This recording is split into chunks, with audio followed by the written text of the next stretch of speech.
tengo en torno a 20 inmuebles ahora. ¿En cuántos años? 33 tengo ahora. Yo veo los inmuebles como medio para generar ingresos, tener patrimonio, no como un fin. Se popularizaron los fondos indexados. A mí me gusta llamarlos el fondo de marca blanca. Te llevas los beneficios, pero con un coste mucho más reducido. Y en inversión, la calidad es la rentabilidad, con la opción más sencilla y más rentable que puede tener alguien que no tiene ni idea. A mí me gusta pensar en esto como una factura más. Igual que tú pagas el alquiler o la cuota de hipoteca, pues pagas tu factura de tu inversión y te olvidas. La clave es no estar mirándolo. Yo creo que la gente no le da la suficiente importancia. Dice, ¿para qué voy a empezar? Esto es muy poco dinero. Invierte si quieres 10 euros al mes, pero ya tienes ese hábito creado. La bolsa es rentable, sí, pero es volátil. Si quieres asegurarte de no perder dinero, deberías tener un horizonte de 10, incluso te diría de 15 años. Si lo ves en las tablas, si lo ves en los gráficos, es preferible empezar a invertir 100 euros todos los meses, pero desde que tienes 20 años, que invertir 400 euros al mes desde que tienes 35. Cada uno tiene que ver cuál es su defecto. Gastarte 1000 euros en formarte a lo mejor, no en la vida, puede ser algo mucho más rentable que empezar a invertir en los indexados, en lo que sea. Me gusta estar invertido en todo el mundo. Sí, es cierto, Estados Unidos ha sido la potencia económica de los últimos 100 años. Todos los imperios caen. Ray Dalio, pues él dice que el dominio americano en algún momento va a caer. He visto que tenías por ahí un libro de Morgan Housel, el de la psicología del dinero. Define los ahorros como la diferencia entre tus ingresos y tu ego, ¿no? Pues muchas veces los gastos son para aparentar. Bueno, bienvenido, Carlos. Un placer, Marc. Nada, encantado de que hayas venido al podcast. Sí, por aquí estamos, que ha costado un poquito montar el setup, pero vamos a por ello a ver si podemos aportar a tu audiencia. Siempre empezamos con una pregunta de cortesía y es, ¿quién es Carlos? Pues, Marc, yo desde muy pequeñito me interesó mucho todo el mundo, ya no de las finanzas, sino en general del mundo del dinero. Desde que tenía pues prácticamente 7 años, que ya me llamaba mucho la atención todo lo relacionado con este mundo del dinero. Entonces, pues muy pronto me empecé a interesar por lo que es la bolsa, por lo que son las inversiones. De hecho, yo empecé pues más en ese mundo de la bolsa y de las acciones con mi abuelo. Y luego, poquito a poco, me fui metiendo más en el mundo de la inversión inmobiliaria. Pues cuando yo tenía 12 años, mi padre falleció, tenía 2 o 3 pisos y unas plazas de garaje, y empecé a ayudar a mi madre con la gestión de esos inmuebles. Al principio, de hecho, sin muchas ganas, no era un mundo que me atrajera mucho. Me parecía mucho más atractivo el mundo de la bolsa, de Wall Street. De hecho, el mundo inmobiliario lo veía como algo como el negocio de los tontos, ¿no? El que no sabe dónde meter el dinero y lo mete en ladrillo porque no sabe pues todas las alternativas que hay. Y eso, al principio lo hice un poco por obligación, por ayudar a mi madre, pero después le vi el potencial, sobre todo, de poder hacer crecer tu patrimonio y generar unas rentas con el dinero de otros, con el dinero del banco, con el apalancamiento, cosa que pues en bolsa es mucho más difícil, pero el dinero, al menos el banco, al menos en España, de lo que se fía es de los inmuebles y ahí vi el potencial de poder usar ese dinero del banco para hacer crecer tu patrimonio. Y a partir de ahí pues ya me empecé a meter más en todo este mundillo, luego pues también a divulgar inicialmente con un libro que es el de Independientes de Papa Estado, que ahí hablo más de bolsa, de fondos indexados, y luego ya con el proyecto de libertad inmobiliaria. Antes de entrar en el tema inmobiliario, me gustaría que me comentaras, ¿no? Me has hablado de tu abuelo, de acciones, coméntame un poco cómo era eso. Sí, bueno, mi abuelo se había dedicado al mundo de la banca y bueno, fue para mí ese referente con el que tampoco hablaba muchísimo de acciones, pero sí que entendía ese mundillo.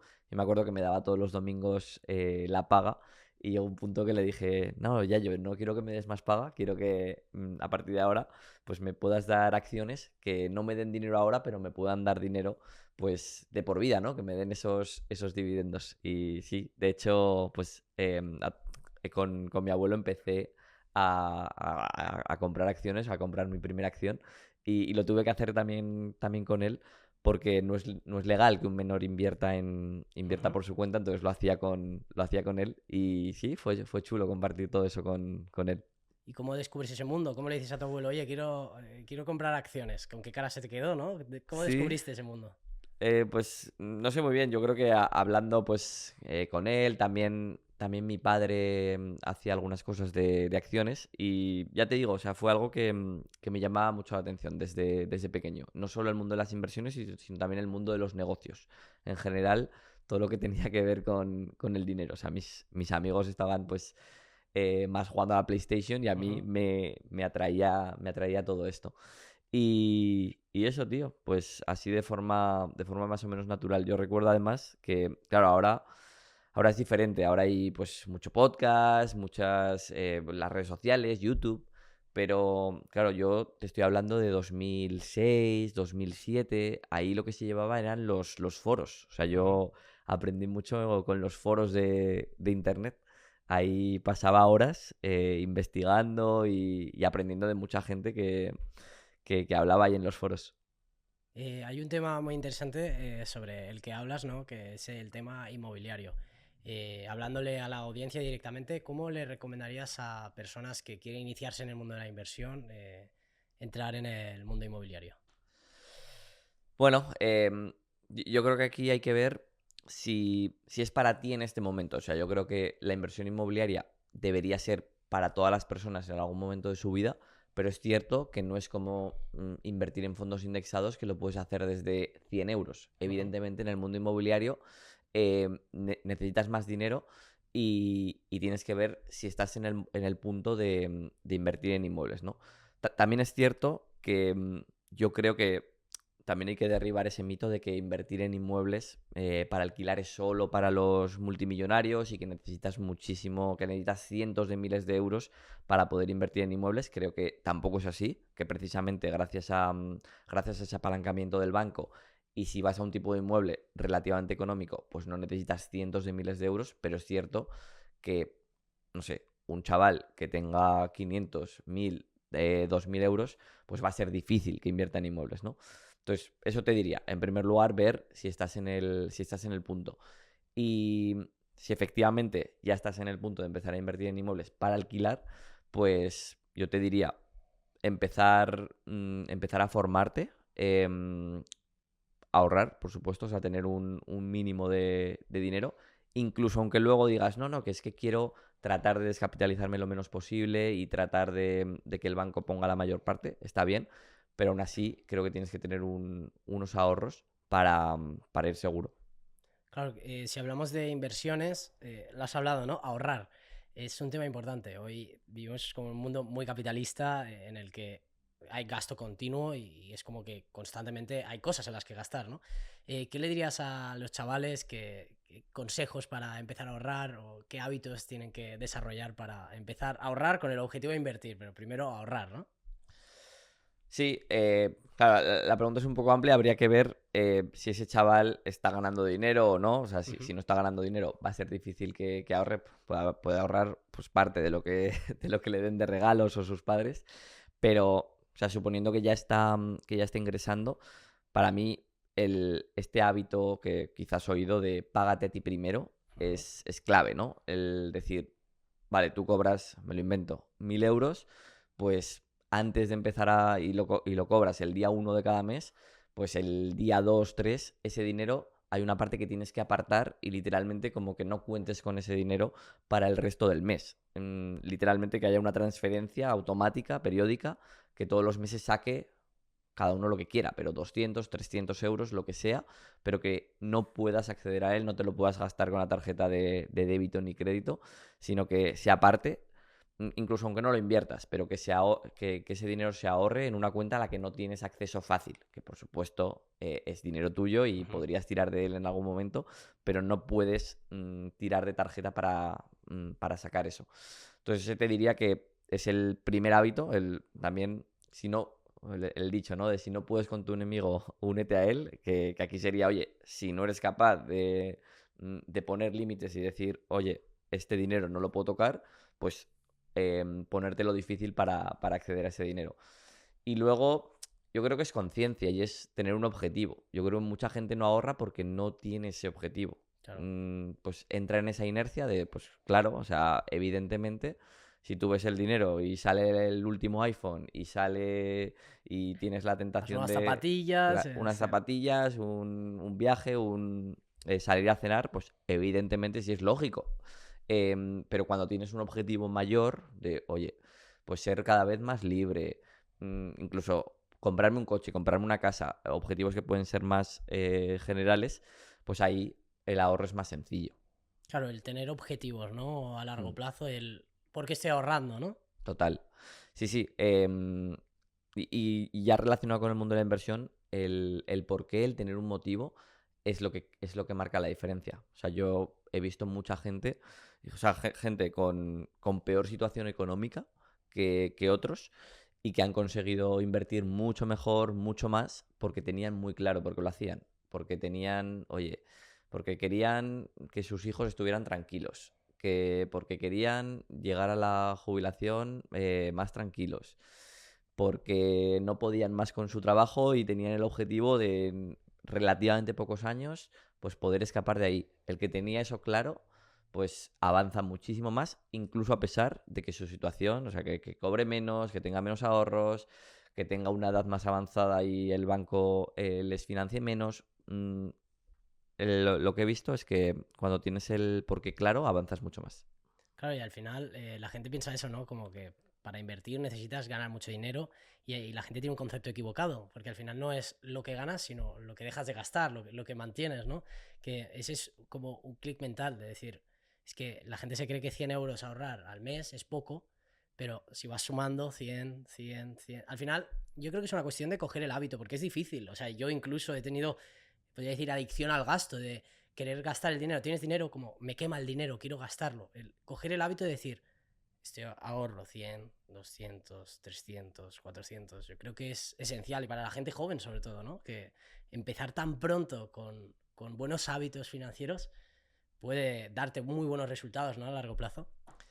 Total, antes he visto que tenías por ahí un libro de Morgan Housel y Ujú. el primero, bueno, el famoso suyo que es el de la psicología del dinero y define así, ¿no? Define los ahorros como la diferencia entre tus ingresos y tu ego, ¿no? O sea, como que cuanto más ego tienes, menos, pues muchas veces los gastos son para aparentar. Para Em, llenar un vacío, diría incluso. Muchas veces, al igual que nos evadimos con tabaco, alcohol, redes sociales, o sea, el dinero yo creo que también es una manera de evadirse, de sentirse lleno por dentro, ¿no? Total, total.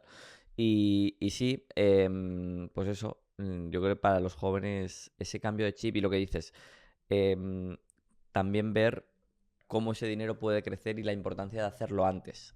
De hecho, si lo ves si lo ves en las tablas, si lo ves en los gráficos, es preferible empezar a invertir poco, pero muy pronto, que mucho, pero más tarde. Ujú. O sea, es preferible empezar a invertir 100 euros todos los meses, pero desde que tienes 20 años, que invertir 400 euros al mes desde que tienes 35. Fíjate, y eso es poco intuitivo para la mente, porque la mente está acostumbrada a pensar linealmente, de bueno, pues si invierto 100 euros al mes o invierto 400, pues al final tendré 4 veces más y para nada. O sea, el tiempo aquí juega un factor clave, entonces yo creo que es eso, que la gente tenga esa, o sea, que los chavales tengan, o sea, entiendan esto y que vean ejemplos, que se familiaricen con ese concepto del interés compuesto. Pero también te digo, o sea, cada uno tiene que ver cuál es su defecto, porque también está el contrario, el de decir, ostras, hay mis chavales con 17 años que ya quieren empezar a invertir y es, ostras, seguramente no estés en el punto. Y tú ahora para ti ahora gastarte 1.000 euros en, pues no sé, en un viaje de 3 semanas, de un mes, o gastarte 1.000 euros en formarte a lo mejor, ya no en inversión, sino en la vida, pues puede ser algo mucho más rentable que empezar a invertir en fondos indexados, en lo que sea, En ¿sabes? criptos, ¿no? Que ahora Sí, está sí. muy de moda. Que creo que es también es importante ver dónde inviertes, que las inversiones financieras están bien, pero hay otro tipo de inversiones que al final en la vida no te vas a llevar nada fuera de esta vida. Ujú. Que está bien el dinero, pero bueno, ver en qué punto hay que invertirlo, que a lo mejor no es para todos en este momento. Al final, entonces, para empezar a invertir o aprender a invertir, lo importante es ahorrar. Y el consejo, ¿no? Por lo que me comentabas, es nada más te llegue el ingreso, ya separarlo y decir, vale, esto se va al ahorro. Total. Sí, Yo, de sí. hecho, hay una cosa que es incluso graciosa. Cuando empiezas a ahorrar, es como que te vuelves adicto a ahorrar. Mm. Como que dices, bueno, yo hacía 200, pero dices, bueno, pues este mes puedo un poco más, 400. Y como que cada vez se va haciendo más grande la bola y como que tienes más ganas de ahorrar y más ganas y más ganas y no sé, es algo Sí, bueno. si además lo inviertes y justo te toca una época en la que sube la bolsa o sube el activo en el que estés invirtiendo, pues claro, dices, ostras, es que estos 100 euros que me iba a gastar en esto no me lo voy a gastar porque esto dentro de un año ya no son 100 sino que son 110, 115, lo que sea, y la bola se va haciendo más grande. Sí, sí. ¿Qué inversiones le dirías o qué le recomendarías a la gente para principiantes? ¿Quiere empezar a invertir? ¿En qué tipo de activos podrían empezar a mirar? Pues yo, Marc, únicamente invierto en dos cosas. Invierto en fondos indexados y en inmuebles. Entonces, alguien que no tiene ni idea, ni idea, ni idea, em, lo más sencillo son los fondos indexados. O sea, ¿Qué son los fondos sí, indexados para la sí, sí, gente que perdón, que no perdón, sepa? sí, sí. Bueno, por un lado tenemos los mercados financieros. O sea, muy a grosso modo, se divide en renta variable y renta fija, ¿vale? La renta variable serían las acciones, lo que se conoce como la bolsa. Pues acciones de Telefónica, acciones de Amazon, acciones... O sea, las grandes compañías están cotizadas, cotizan en la bolsa y se recogen en índices. El más grande de España es el IBEX 35, el índice más grande, más conocido del mundo es el SP 500, que recoge las 500 empresas más grandes de Estados Unidos, etcétera. Y luego está la renta fija, que ya serían bonos, tanto de empresas como de gobiernos, ¿vale? Entonces, tradicionalmente, o sea, ¿tú cómo puedes acceder a la bolsa, al mercado? Pues comprando acciones directamente, de oye, me gustan las acciones de Google y compro acciones directamente. Esa sería la forma más directa. Luego están los fondos de inversión, que sería más invertir de forma diversificada y más sencilla. De oye, yo pongo 100 euros, pero no quiero elegir en qué acciones. Por lo tanto, hay un gestor que elige en qué acciones va a invertir, ¿vale? Eso serían los fondos de inversión, que tradicionalmente los fondos que te ofrecen en un banco se llaman fondos de gestión activa, porque hay un gestor que activamente elige esas acciones para intentar pues hacerlo mejor que la media del mercado, que ese índice, ¿vale? Pero ¿qué pasa? Que pues hace unos años, sobre todo con Vanguard, se popularizaron los fondos indexados, porque los fondos indexados lo que hacen es simplemente replicar ese índice, replicar a ese IBEX 35, replicar a ese SP 500, y gracias a que simplemente se dedican a replicarlo, tienen unas comisiones muy bajas. Y por tanto, de media van a dar más rentabilidad que esos fondos de los bancos tradicionales. Son un poco, a mí me gusta llamarlos el fondo de marca blanca, ¿vale? Es Ujú. como te llevas los beneficios, pero con un coste mucho más reducido. Y en inversión, así como en otros productos, pues puedes valorar más la calidad. Realmente en inversión la calidad es la rentabilidad. Y aquí, o sea, es claro, o sea, los estudios son clarísimos. Cuanta menos comisión tengan los fondos, más rentabilidad te van a dar, Claro. ¿vale? Porque al final la comisión va en contra de tu rentabilidad, es que no hay de dónde Ujú. sacarla. Por lo tanto, los fondos indexados, eh, para mí, son la opción más sencilla y más rentable que puede tener alguien que no tiene ni idea de exponerse, de invertir en el mercado. Pero más allá de dónde invertir, que también es importante, lo que es importante es hacerlo todos los meses y digamos como, a mí me gusta pensar en esto como una factura más. Igual Ujú. que tú pagas pues el día 2 la electricidad, pagas el alquiler o la cuota de hipoteca, pagas el móvil, pues pagas tu factura de tu inversión y te olvidas. Aquí la clave es no estar mirándolo. O sea, es que no hace falta que lo mires. De hecho, esto es una inversión a largo plazo. No recomendaría a nadie que se meta en esto sin un horizonte de mínimo, mínimo, mínimo 5 años, idealmente 10 o más años, porque la bolsa es rentable, sí, pero es volátil. O Claro. sea, si quieres asegurarte de no perder dinero, deberías tener un horizonte, pues eso, de 10, incluso te diría de 15 años, para que históricamente no pierdas dinero. Porque Claro. sí, te puede venir una época, pues ahora llevamos unos años de subidas fuertes, pero perfectamente puede venir ahora un año de menos 30%. Sí, sí. Y por tanto, pues eso.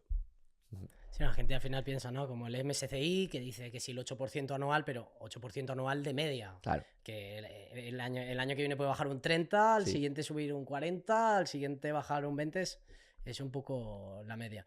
Si tuvieras que decirme, mojarte, a mí, por ejemplo, en este caso me gusta el MSCI World, entre SP500 y MSCI World, ¿con cuál te quedarías?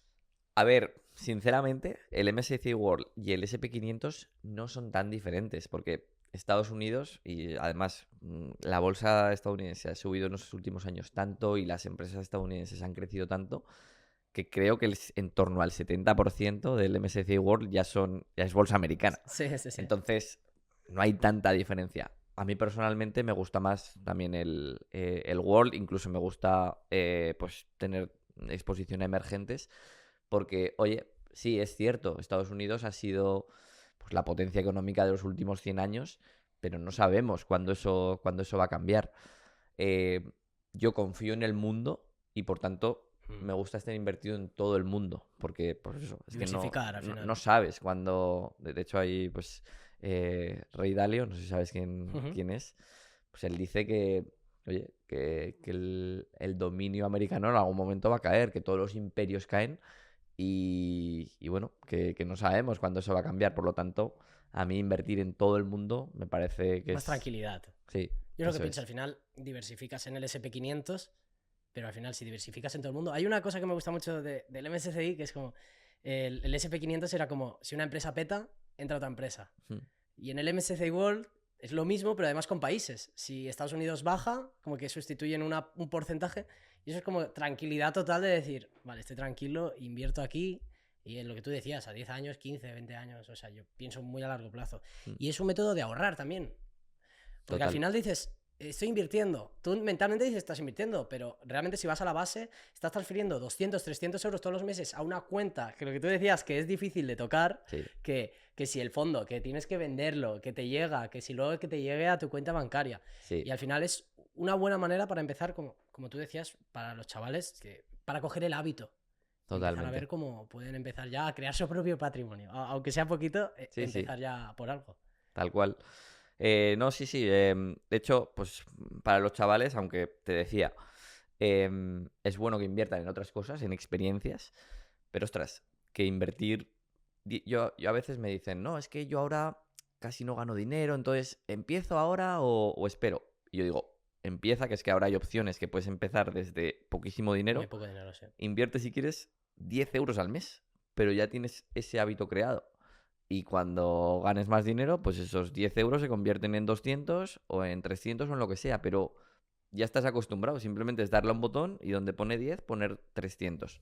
Pero eso yo creo que la gente no le da la suficiente importancia. Dice, ¿para qué voy a empezar? Si esto es muy poco dinero, ya Si son 10 empezaré. euros, da igual. Pero, Ya. ostras, es muy clave. Es como, bueno, como se construyen los hábitos, ¿no?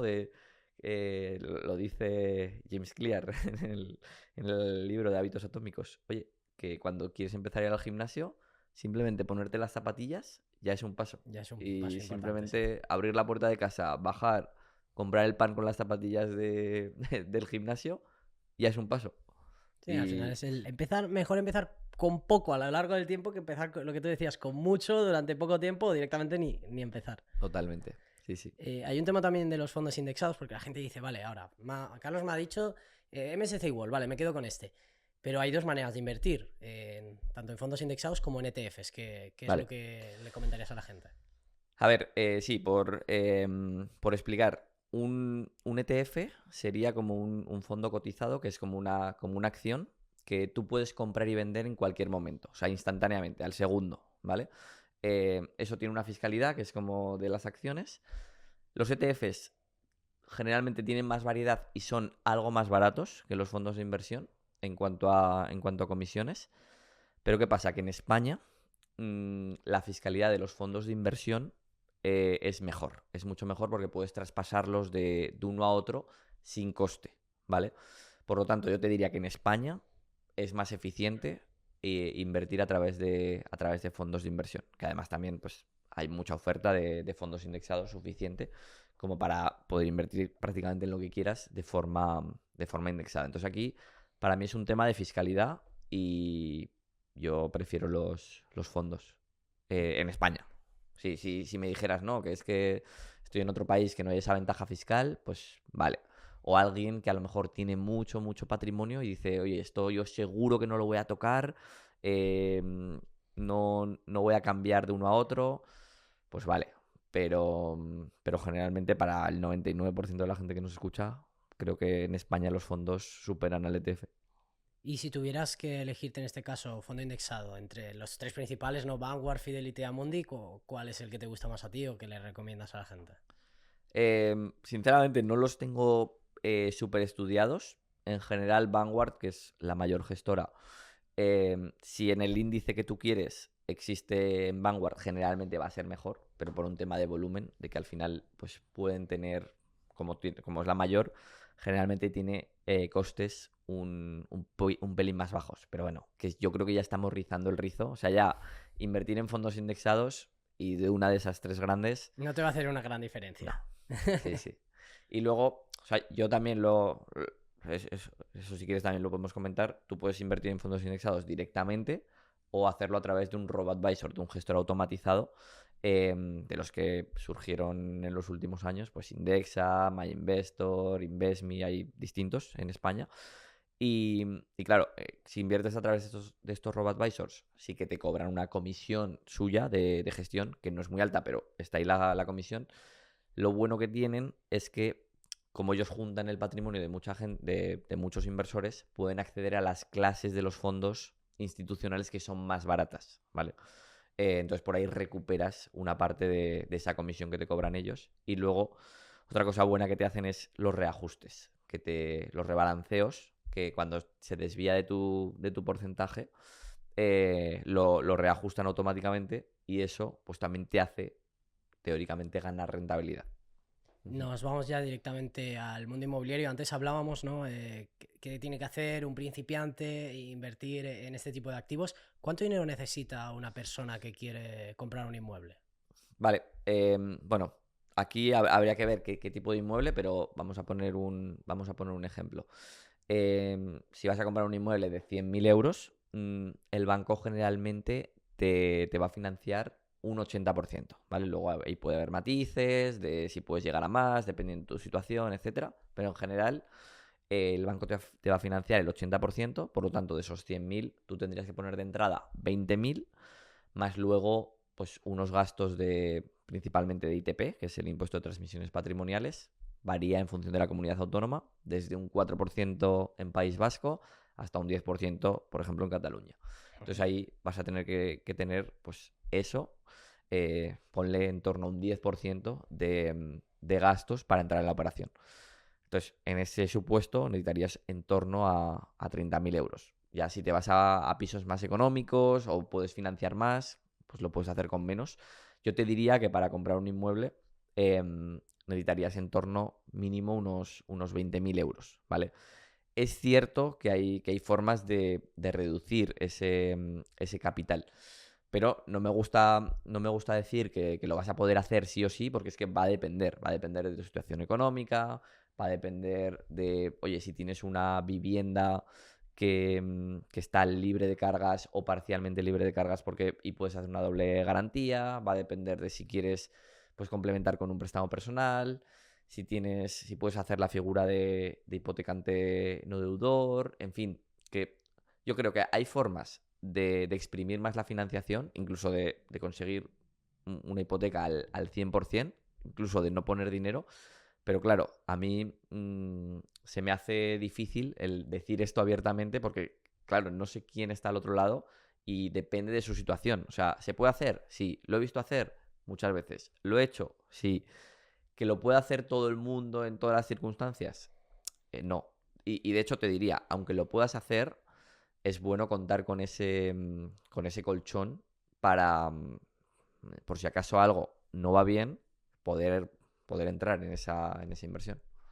He visto que hablabas mucho, ¿no? de del modelo este de comprar como pisos baratos en barrios humildes. Mm, Quiero que me cuentes un poco, ¿no? Porque me hablabas de 100.000 euros, pero he visto que hay incluso precios incluso más bajos. sí, Cuéntame un poco sobre este modelo del que tú hablas. vale. Bueno, yo cuando voy un poco atrás, yo empecé a ayudar a mi madre con esa gestión de esos pisos, que eran pisos buenos, era un piso pues, que había comprado mi padre para vivir, era su piso de soltero, o un piso que había comprado para mi abuela para que viviera y luego pues ya se alquilaron, ¿no? Y eran pisos que eran poco rentables, pues piso, no sé, del 3-4% de rentabilidad de alquiler, que, pues eso, eran pisos que se habían comprado con una mentalidad más de propietario y no Ujú. tanto de inversor. Entonces, cuando yo empecé a comprar pisos para mí, claro, yo empecé a ver todo tipo de inmueble. Empecé a ver ese tipo de inmuebles, inmuebles donde yo querría vivir. En Zaragoza, pues en aquel entonces eran pisos, pues no sé, de 250.000 euros, ¿vale? Entonces yo iba allí, hacía los números y decía, vale, genial, me encanta el piso, pero ¿qué pasa? Que este piso de 250.000 euros, como mucho, lo podía alquilar por 1.000 euros. Por lo tanto, es que casi bueno, sin casi. No, o sea, no podía pagar la cuota de hipoteca y todos los gastos con ese alquiler. Por lo tanto, decía, este piso no me sirve para el modelo de ir creciendo, de ir generando un cash flow, de ir creciendo sobre eso. Entonces, empecé a ver todo tipo de activos, incluso locales, oficinas, garajes, trasteros. Dije, oye, yo voy a ver cómo aplico este modelo que he visto principalmente en Estados Unidos, cómo se puede traer a España. Y pues eso, vi distintas opciones. Estos pisos más caros, luego incluso, pues eso, locales, oficinas, que pueda haber rentabilidad, pero ahí tiene dos problemas. Bueno, tres problemas te diría. Uno es la demanda, que así como en un piso tú lo pones y no hay duda de que se va a alquilar, si está a precio se alquila esa semana.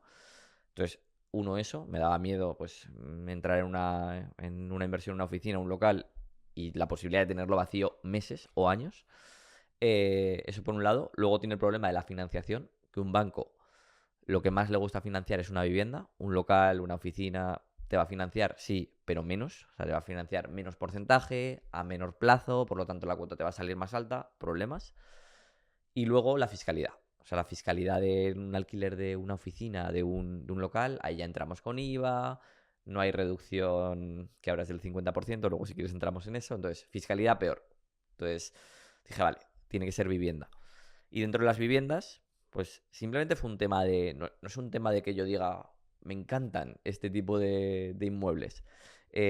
Simplemente fue que es el tipo de inmueble en el que salen los números para hacer este modelo. Punto. No es que me encanten este tipo de pisos. Entonces vi que en este tipo de inmuebles, como dices tú, en un barrio trabajador, un barrio de toda la vida, o sea, no es, no hay que confundir que sea un barrio, pues eso, trabajador de toda la vida con una zona problemática. Esa línea a veces es delgada y ahí ya entra un poco el feeling, la experiencia, el conocer bien ese barrio, incluso calle por calle o tramo por tramo. Pero bueno, pues eso, barrio de toda la vida, pisos sin ascensor, prácticamente siempre, y suelen ser pisos relativamente pequeños, entre 50 a 70 metros. En mi experiencia, lo que a mí me funciona es que sí que mínimo tengan dos dormitorios, idealmente tres, ¿vale? Pero bueno, que aquí yo creo que tampoco hay verdades absolutas. Luego hay gente, yo tengo amigos que les encantan los pisos de un dormitorio porque les encaja ese perfil de inquilino, Ujú. de alguien que vaya a trabajar solo, o una pareja joven, o un divorciado. Les encaja ese perfil porque se sienten cómodos con ese perfil. Eso está genial. Y por eso, o sea, por eso es este tipo de activo que en cuanto a precios, te digo. Esto ha variado también en los últimos años. A día de hoy, en 2025, a principios de 2025, em, en ciudades medias, como puede ser un Zaragoza, un Alicante, un Valencia, Burgos, Valladolid, pues te diría que este tipo de inmuebles se pueden comprar por 70, 80 mil euros, ¿vale? Para alquilar en torno a 700, ¿vale? Ojo, aquí cuando digo que se pueden comprar es ya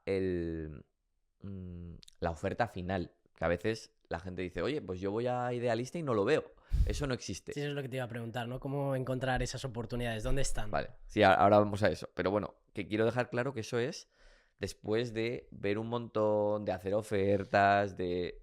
Claro, que no es comprar al Claro, precio al que sale, sino claro. negociarlo. O sea, esto es la punta del iceberg. La gente dice, no, eso es mentira. No se puede comprar a... No sé, el último que... Claro, el último, uno de los últimos que compré, que fue a principios de 2024 en Zaragoza, 63.000 euros. La gente dice, eso no existe. A ver, mm, evidentemente no está esperándote ahí en Idealista ese precio. Hay un Llamándote. trabajo detrás. Luego, en ciudades más grandes, tipo Madrid, Barcelona, Bilbao, pues este tipo de inmuebles, ojo, no en los centros de las ciudades, evidentemente. O sea, Obviamente. es los barrios trabajadores de toda la vida en esas zonas.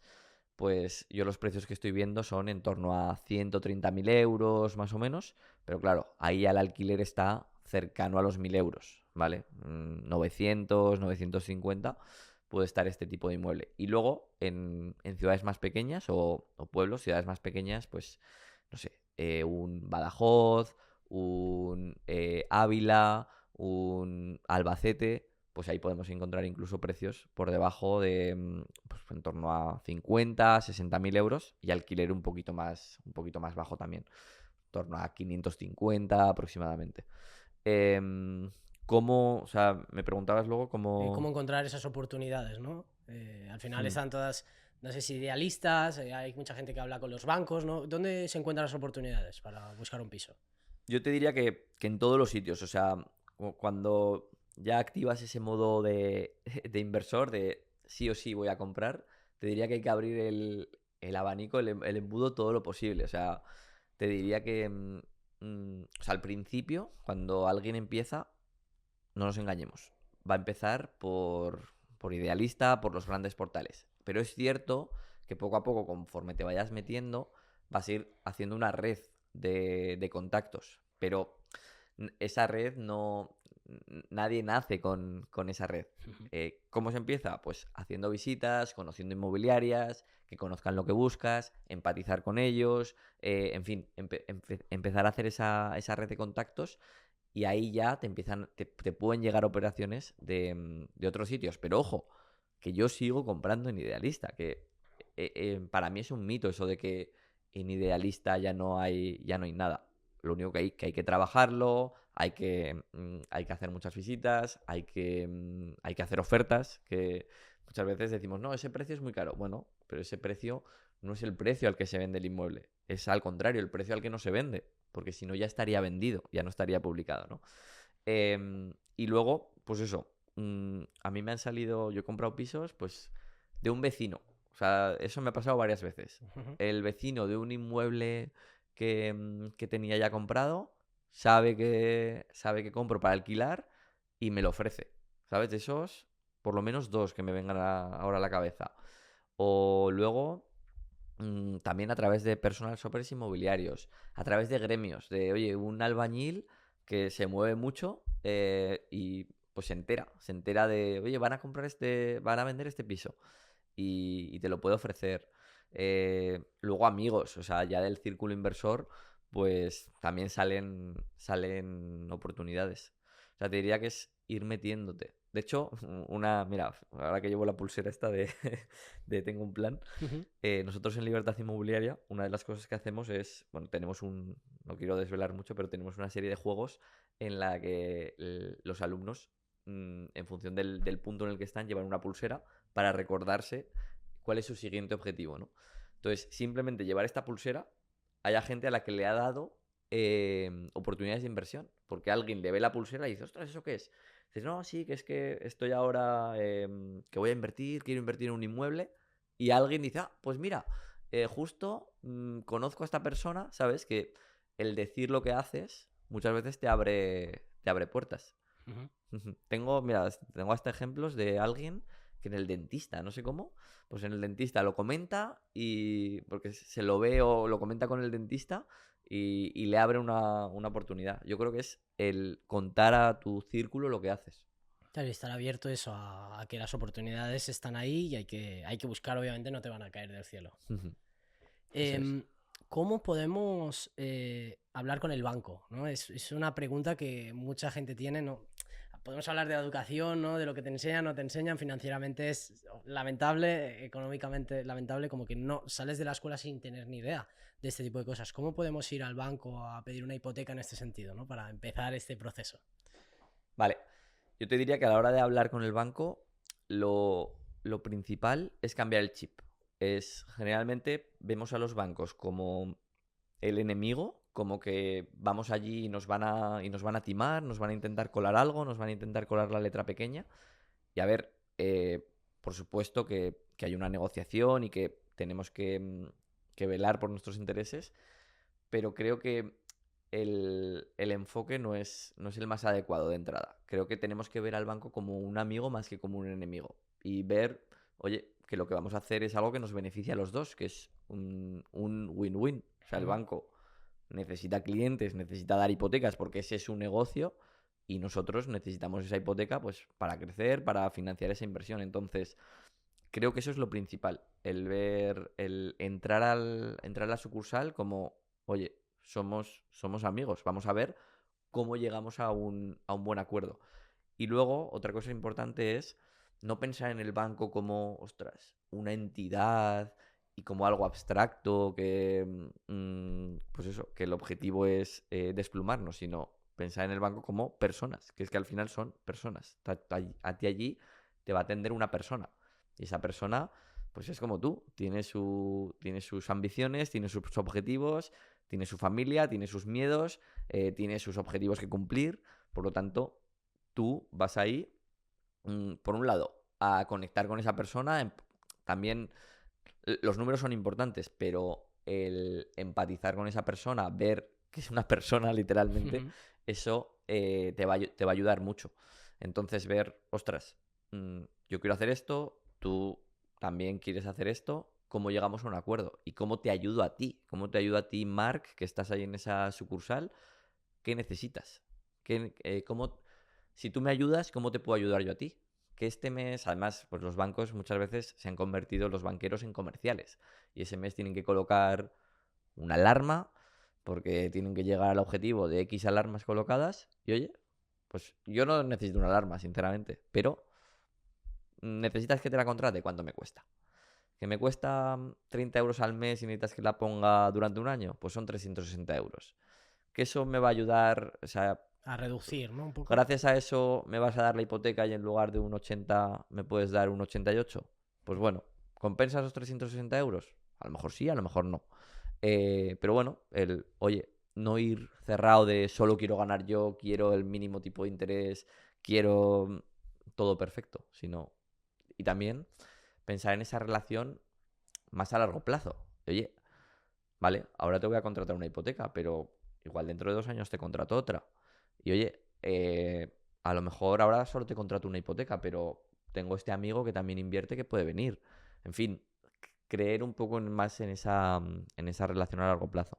Claro, al final el crear relaciones es importante. Y luego el negociar con el propio banco, pero también entre bancos, ¿no? Imagino para al final buscar la mejor oferta. Sí, a ver, sin duda vas a tener que comparar en varios bancos.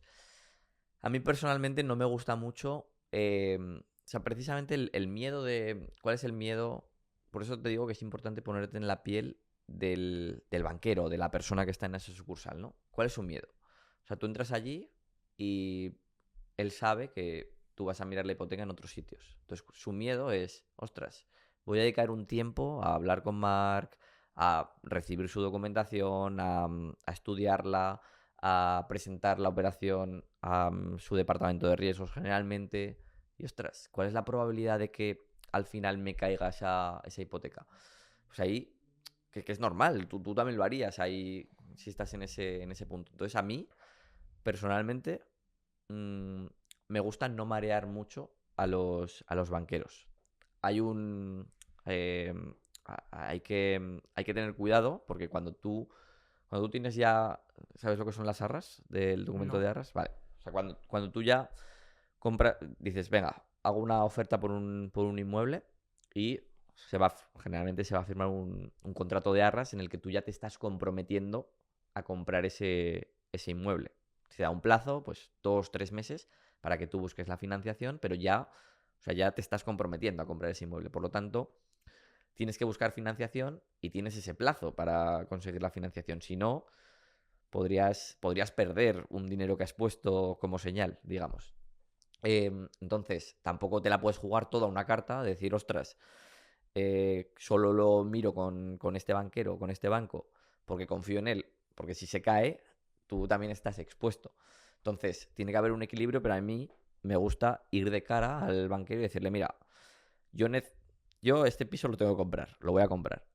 Me gustaría hacerlo contigo, pero necesito también que que me respondas rápido y yo no quiero hacerte perder el tiempo, o sea, quiero que la operación, si entra dentro de lo que queremos, hacerla contigo, pero también necesito que me lo garantices de alguna manera. Entonces, tiene que haber ahí un tira y una floja, pero a mí sí que me gusta pues, no hacer perder mucho el tiempo a los banqueros porque es su principal miedo.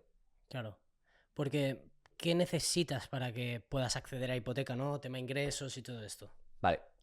Bueno, antes comentábamos el tema de los ahorros, que por supuesto que es importante, pero te diría que para financiar el banco se va a fijar más en tus ingresos que en tus ahorros. De hecho, aunque tú tengas medio millón en el banco, como tú no tengas ingresos, como tú estés desempleado y no tengas ingresos, el banco no te va a financiar. Claro, ellos lo que buscan es la recurrencia de ingresos, Eso ¿no? es. O sea, el banco sigue siendo muy tradicional en cuanto a la forma de conceder hipotecas. Dice, a ver, tú para pagar ¿cómo piensa? Vale, la cuota te va a salir en 300 euros. ¿Cómo me la vas a devolver? Me da igual que tengas dinero. Ese dinero puede desaparecer. Lo que necesito es con qué dinero te entra todos los meses para pagar esa cuota. Punto. Es el concepto que se llama de tasa de esfuerzo o de tasa de endeudamiento, que es cuántas cuotas pagas respecto a tus ingresos. Ejemplo, alguien cobra 1.000 euros, pues si paga una cuota de 200 euros al mes, su tasa de esfuerzo es del 20%, ¿vale? O sea, el 20% de sus ingresos va a pagar cuotas. Que cuotas pueden ser de todo, ¿eh? Cuota del coche, cuota de su vivienda, cuota de lo que sea. Entonces el banco, normalmente el límite está en el 35%. O sea, por cada 1.000 euros que tú tienes de ingresos netos, puedes tener una cuota de 350 euros, ¿vale? Entonces, eso es más o menos, a grosso modo, como piensa el banco en cuanto a los ingresos. Claro, Mm. porque la gente siempre piensa eso, ¿no? El cuánto tiempo necesito, cuántos ingresos necesito de media, ¿no? Por ejemplo, he estado 12 meses en este trabajo, ya puedo pedir la hipoteca. ¿Cuántos meses necesitas como mínimo para poder pedirla?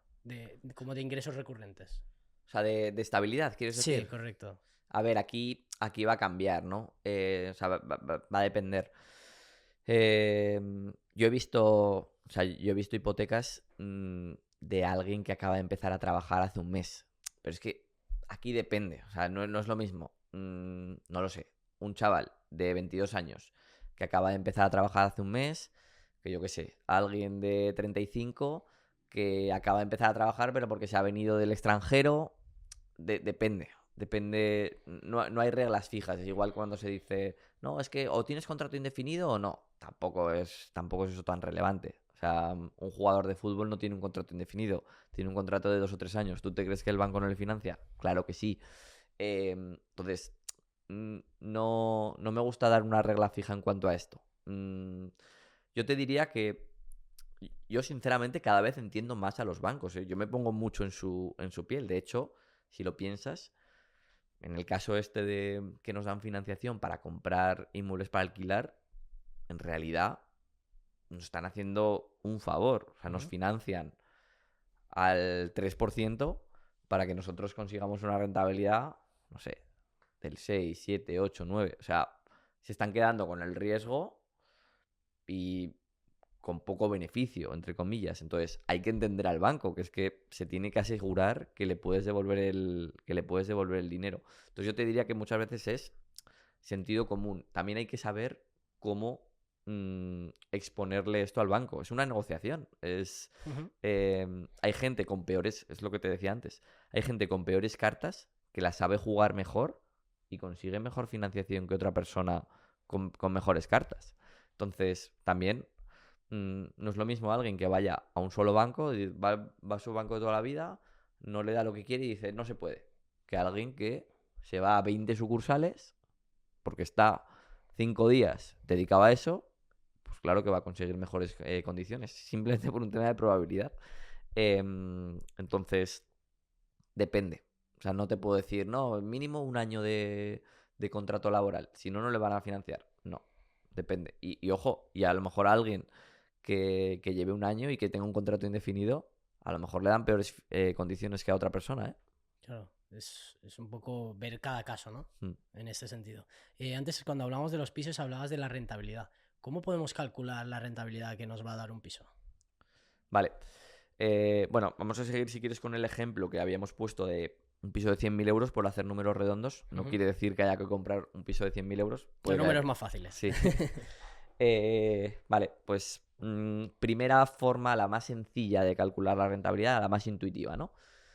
A ti te cuesta ese piso 100.000 euros. Claro, habría que poner también pues, los gastos. Ponle 10.000 euros más de gastos. 110.000 es lo que habría, es la inversión, ¿no? Total. Si ese piso, pues por ejemplo, te genera 800 euros de alquiler, pues 800 por 12 serían 9.600 euros de ingreso al año. Entonces, la rentabilidad bruta, lo más sencillo, es cuánto te genera en un año de ingresos, antes de entrar en los gastos, dividido en cuánto has tenido que invertir en el caso de que no hubiera financiación, ¿vale? O sea, serían esos 9.600 entre los 110.000 euros, pues saldría una rentabilidad del 8 y pico, del 8 y pico, no sé, ¿vale? Eso sería rentabilidad bruta. Luego, si lo bajamos a rentabilidad neta, el denominador sería lo mismo, esos 110.000 euros que a ti te ha costado comprar ese inmueble en total, pero aquí tendríamos que descontar gastos, o sea, ingresos menos todos los gastos de, oye, de comunidad, de IBI, de seguros, de mantenimiento, etcétera. Y ahí nos quedaría la rentabilidad neta antes de intereses y de impuestos. Hay quien le gusta, pues también restar los intereses de financiar la inversión y de los impuestos, ¿vale? Pero bueno, ahí como la situación de cada uno es diferente porque hay quien financia más, menos, Ujú. hay quien paga más impuestos, menos, quien compra con empresa, quien no. Pues generalmente la rentabilidad neta se suele dar antes de intereses y de impuestos, ¿vale? Eso sería rentabilidad neta. A mí realmente la rentabilidad que me gusta más es más el roce, ¿vale? El retorno sobre el dinero que tú has puesto, porque como veíamos antes, para mí la gran ventaja de los inmuebles es que puedes apalancar la inversión, que puedes jugar con ese dinero del banco. Por lo tanto, de esos 110.000 euros, tú no vas a poner los 110.000, a lo mejor pones 25, 30.000. Claro, el dinero que te llega a ti tampoco va a ser todo, porque hay una parte que va a cuota de hipoteca.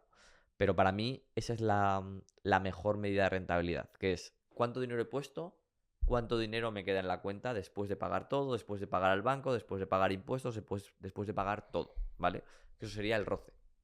Coges cuánto dinero te ha entrado este año por ese piso, después de pagar a todo el mundo, y cuánto pusiste, cuánto salió de tu bolsillo inicialmente, ¿vale? Esa sería para mí la medida que me dice mejor si esa operación tiene sentido o no. Porque los precios de alquileres están definidos de alguna manera. ¿Quieres decir por el gobierno? Sí. Oh, vale, aquí te cuento. El año pasado, bueno, sí, en abril del 23, salió la nueva ley de vivienda, que lo que establece es que puede haber limitaciones de precios, pero bueno, por hacer un poco la historia corta, es una ley a nivel nacional, pero que luego las comunidades autónomas pueden declarar zonas tensionadas o no y por lo tanto aplicar esa limitación de precios o no. De momento, la única comunidad autónoma que lo ha puesto es Cataluña y en el resto de España de momento, digamos que entre comillas es libre. O sea, es oferta y demanda. Claro, porque ahora yo pienso eso, ¿no? En coges un piso que a lo mejor está en peor estado, le haces la reforma para luego poder sacarle un poco más de dinero, ¿no? A ese propio piso. Pero hay un punto en el que te limitan hasta cierto punto, ¿no? En Cataluña sí, en el resto de España no. O sea, te va a limitar la oferta y demanda. Quiero que, a ver, que me digas a ver qué opinas. Justamente el otro día tenía una conversación con un amigo sobre el tema este de comprar pisos y alquilar.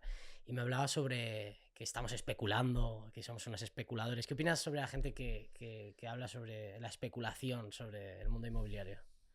Sí, a ver, yo entiendo que se pueda ver así, porque, claro, la vivienda además pues se nos llena la boca con la Constitución de que la vivienda es un derecho, ¿no? Que está claro, claro que es un derecho. Lo que no quiere decir es que los que tengan que proporcionar vivienda sean los ciudadanos, que al final pues que somos personas normales. O sea, eso no quiere decir que nosotros tengamos que poner la vivienda y además al precio que cada uno quiera, porque claro, al final esto si no es un descontrol. Entonces, yo tengo una visión distinta, pero ojo, que entiendo que alguien pueda verlo así. Es como, es como si decimos, ostras, que es que un agricultor está especulando con la vida de las personas y con los alimentos, que es más básico que los alimentos, ¿no? Y no lo decimos.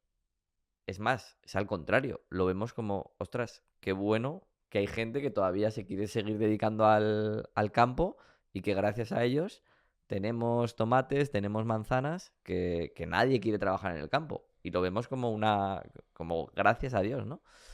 Para mí la vivienda es que es parecido. Precisamente lo que tenemos es un problema de que hay pocas viviendas, tanto en venta, o sea, tanto viviendas de obra nueva, como viviendas sobre todo en alquiler. Entonces, ostras, personas que están arriesgando su dinero, que se están hipotecando, que están pidiendo dinero al banco para coger un piso que muchas veces está vacío desde hace un montón de años, que no está habitable, que reforma pues, con los problemas que puede llevar una reforma, el estrés, los contratiempos, y luego pone esa vivienda para que otras personas puedan vivir ahí y que precisamente solucione una parte del problema, que es meter más vivienda en el mercado, pues no sé, yo es que veo que está haciendo bien por la sociedad, que tiene un beneficio, evidentemente. Es que si no, nadie lo haría. Es O sea, así. dices, a ver, quieres dedicar un montón de tiempo a investigar, a negociar, a ver pisos en tu tiempo libre, a tal, a cual, a pedir financiación, a exponerte al riesgo de que luego se pueda regular el precio, de un montón de riesgos, a cambio de nada. Evidentemente no. Claro que no. Has hablado justo del endeudamiento y es algo que la gente no comprende, ¿no? La gente tiene como una opinión como que la deuda siempre es mala. Quiero que me des un poco la opinión, qué es lo qué es lo que es para ti la deuda buena y la deuda mala. Vale. Bueno, tradicionalmente es cierto que pues nos han educado para pensar que la deuda es mala y hay que evitarla, ¿no? Que cuanto antes, y que si tienes una deuda la pagues lo antes posible para no tener problemas y para no pagar intereses. Que ojo, la mayoría de las veces este enfoque es adecuado. O sea, esa deuda que tú tienes pues para el préstamo de un coche, para financiar unas vacaciones, para comprarte un mueble, una televisión, claro que es deuda mala. Eso, además, esa deuda generalmente es la que tiene los intereses más altos y esa es la que hay que evitar y que hay que quitarse cuanto antes, por supuesto. Ahora bien, pero porque esa deuda sirve para pagar gastos, para pagar caprichos. Y además, pues una vez que tú compras un coche de 40.000 euros con un préstamo y automáticamente tú sigues debiendo, sacas el coche del concesionario, sigues debiendo los 40.000, pero el coche ya no vale 40.000, ya vale 34.000, ¿vale? Entonces, ya ahí tienes pues un desfase, ¿no? Cuando tú usas la deuda para comprar activos, esa deuda, por un lado, ese activo, lo normal es que vaya incrementando su valor, por lo tanto, simplemente ya empiezas a ganar dinero porque tú debes un dinero, pero el activo que te ha servido para financiar va subiendo, pero sobre todo, lo bueno es que gracias a ese activo te genera ingresos con los que pagar esa deuda. Entonces aquí está el cambio. Por eso se dice muchas veces que el piso se paga solo, la deuda se paga sola. La deuda te la pagan los inquilinos. Entonces ahí está el cambio. Y ojo, de todas formas hay que tener cuidado. O sea, esto no es barra libre, todo vale. O sea, si haces las cosas mal, si no tienes un colchón de seguridad, bueno, es que hay riesgos. O sea, tampoco conviene ir al límite de la financiación porque entonces ante un pequeño inconveniente se te puede venir abajo todo. Hay que jugar con un margen de seguridad. Porque hablabas de los coches, de la financiación y todo esto. Si tú tuvieras que comprarte un coche, ¿lo harías con financiación o sin?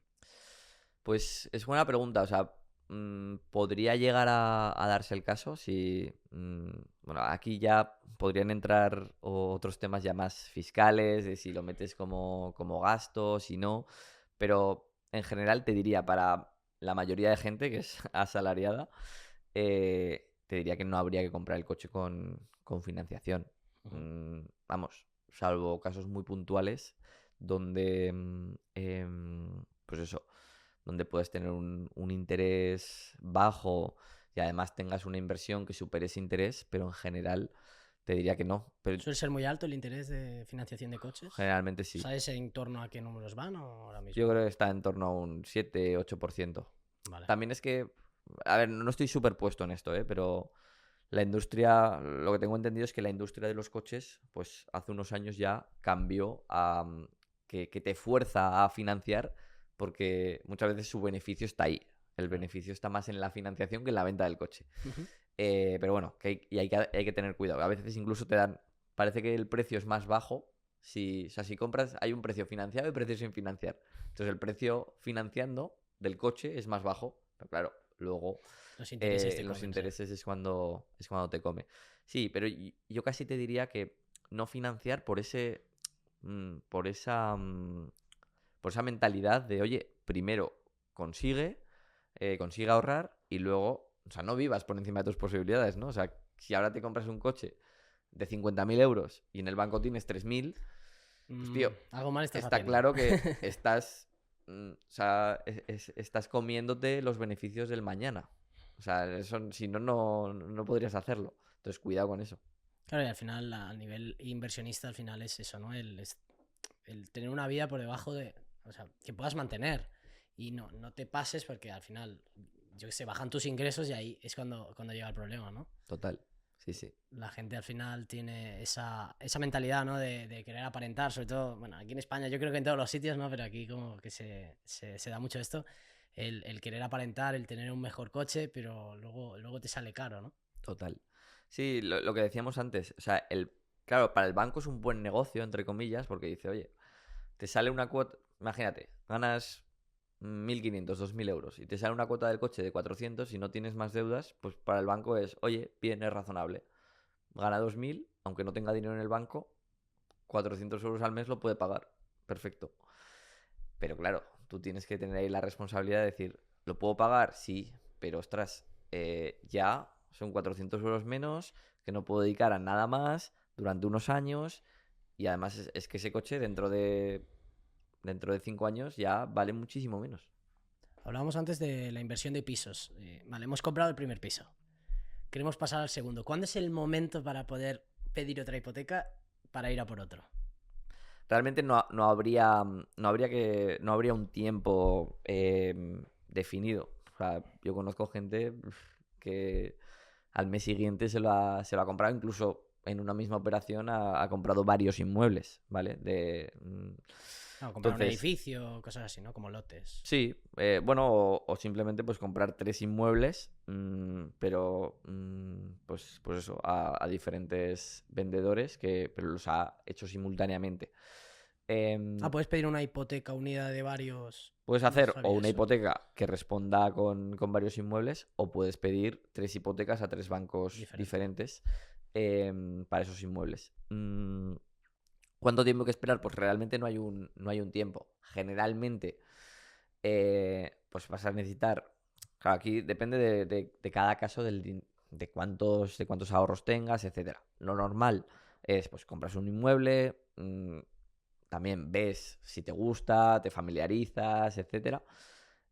Vas ahorrando, porque van pasando los meses y, por un lado, pues, con tu actividad vas ahorrando dinero.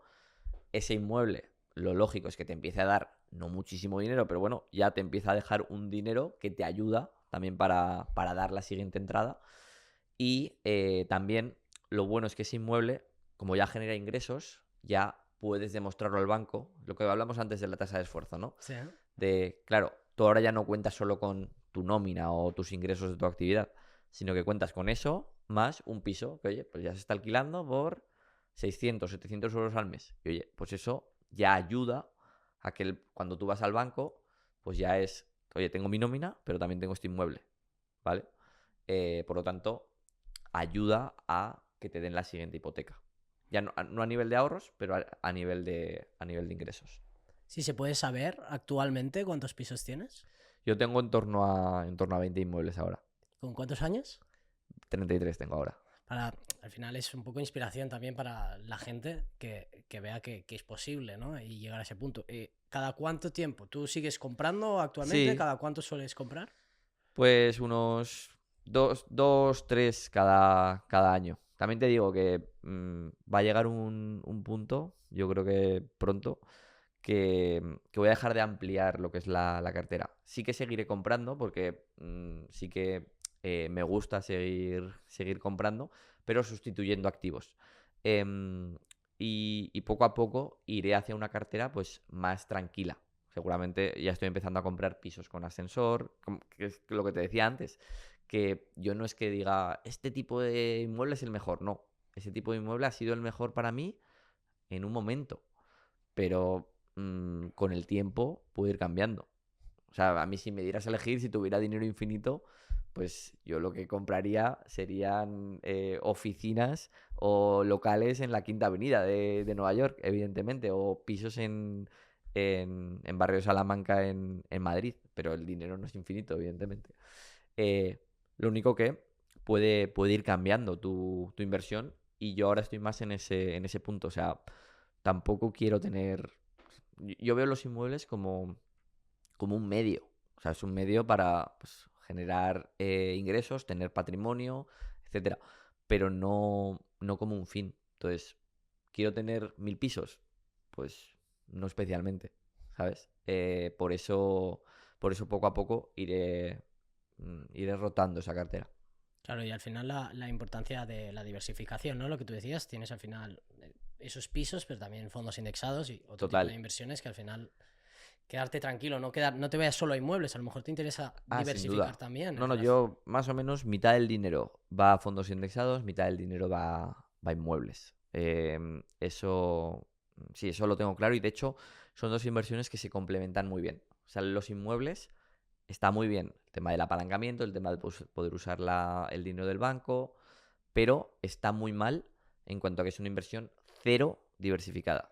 O sea, me da igual, aunque tengas 20 o 100 pisos, eso está súper poco diversificado, porque estás apostando por esa ciudad en concreto, ese barrio, ese piso y un sector súper concreto. Entonces eso es cero diversificación. Los fondos indexados, por contra, es todo lo contrario, es máxima diversificación. Miles de empresas de todo el mundo, de todos los sectores, entonces creo que se complementa muy bien. Em, ¿Cómo harías para comprar un piso al final? ¿Qué crees que es lo más importante? ¿Qué es lo que has aprendido durante... Has comprado estos 23 inmuebles? ¿Qué consejos, qué aprendizajes te has llevado que para la audiencia que esté pensando en invertir en este tipo de activos les vayas a hacer la vida más fácil, les vayas a evitar algunos problemas que llegarán más, pero puedas ayudarles a cometer menos? Vale.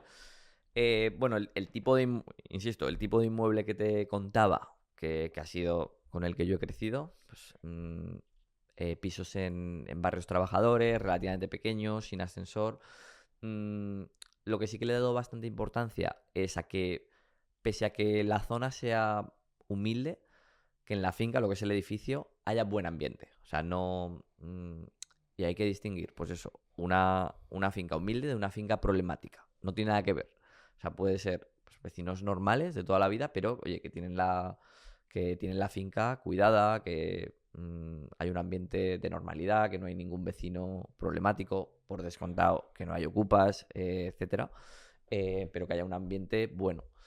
Luego también le he dado bastante importancia en que, pese a que no tenga ascensor, pese a que sean pisos pequeños, pero que tengan una distribución que tenga sentido, que no sea algo súper raro, que no sea un zulo, Ujú. que no se acceda al baño a través de la cocina, que no tenga que es que al final ves de todo, que no tenga una ventana que da al rellano y te ven los vecinos cuando bajan, que hay pisos de todo tipo.